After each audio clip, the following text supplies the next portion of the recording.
அரசு வழங்கிய புரட்சி தலைவர் எம்ஜிஆர் காலத்திலும் சரி, புரட்சி தலைவி அம்மா காலத்திலும் சரி, புரட்சி தமிழர் எடப்பாடியார் காலத்திலும் சரி, இந்த எல்லா திட்டங்களிலுமே இந்த அளவீடுகள் தான் பயன்பட்டது.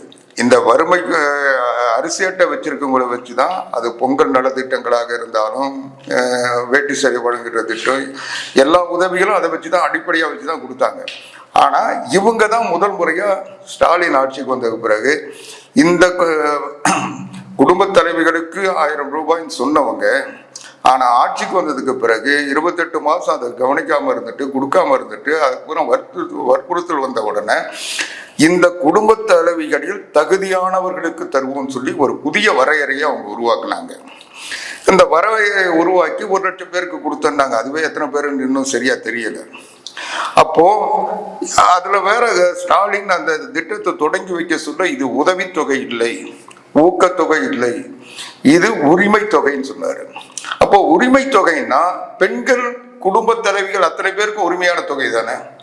உரிமைன்றது என்ன?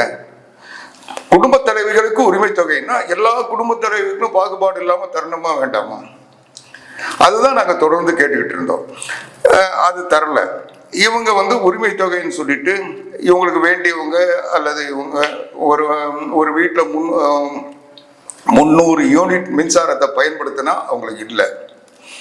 இப்படி இவங்களா ஒரு சில வரையறைகளை வச்சுக்கிட்டு பெரும்பகுதியானவர்களுக்கு நியாயமானவர்களுக்கு கிடைக்காம தனக்கு வேண்டியவர்களுக்கு, தன்னுடைய கூட்டணி கட்சிகளை சார்ந்தவர்களுக்கு அல்லது தனக்கு விருப்பமானவர்களுக்கு, அதிகாரிகள் நினைச்சவங்களுக்கு கொடுத்தாங்களே.